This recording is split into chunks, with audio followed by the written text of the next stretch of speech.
বেগম খালেদা জিয়ার স্বাস্থ্য পরিস্থিতি ও তার চিকিৎসার সবশেষ খবর জানাতে এই মুহূর্তে এভারকেয়ার হাসপাতালের সামনে আছেন সাদি মাহমুদ। সরাসরি যাচ্ছি তার কাছে।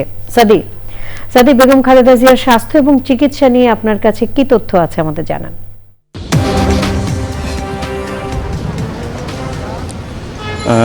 নবনীতা, ধন্যবাদ আপনাকে। আসলে আপনি যেমনটি বলছিলেন যে বিএনপির চেয়ারপারসন এবং সাবেক প্রধানমন্ত্রী বেগম খালেদা জিয়া এই এভারকেয়ার হাসপাতালে চিকিৎসাধীন অবস্থায় আছেন এবং আমি আসলে যতদূর জানতে পেরেছি হাসপাতাল কর্তৃপক্ষের মাধ্যমে, হাসপাতাল কর্তৃপক্ষ আসলে যেটি জানিয়েছে যে দেশি বিদেশি চিকিৎসকদের পর্যবেক্ষণে এখন কিন্তু সিসিইউতে চিকিৎসাধীন আছেন বেগম খালেদা জিয়া। এই বিষয়টি আসলে আমরা নিশ্চিত হতে পেরেছি এবং আপনি জানেন যে গত বেশ কয়েকদিন যাবতই বিভিন্ন শারীরিক জটিলতায় ভুগছিলেন বেগম খালেদা জিয়া।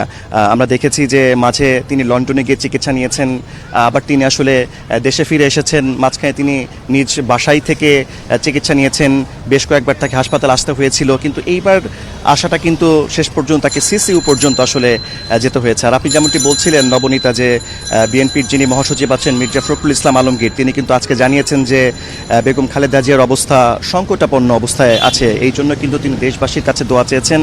আমরা আসলে দেখেছি যে দলের পক্ষ থেকে দেশব্যাপী কিন্তু দোয়া মাহফিলের আয়োজন করা হয়েছিল বেগম খালেদা জিয়ার দ্রুত শারীরিক উন্নতিতে, অবস্থার উন্নতিতে। আমরা আসলে দেখেছি যে আজকে দেখেছি যে বাদ জুম্মা দেশের বিভিন্ন মসজিদে কিন্তু দোয়া মাহফিল অনুষ্ঠিত হয়েছে।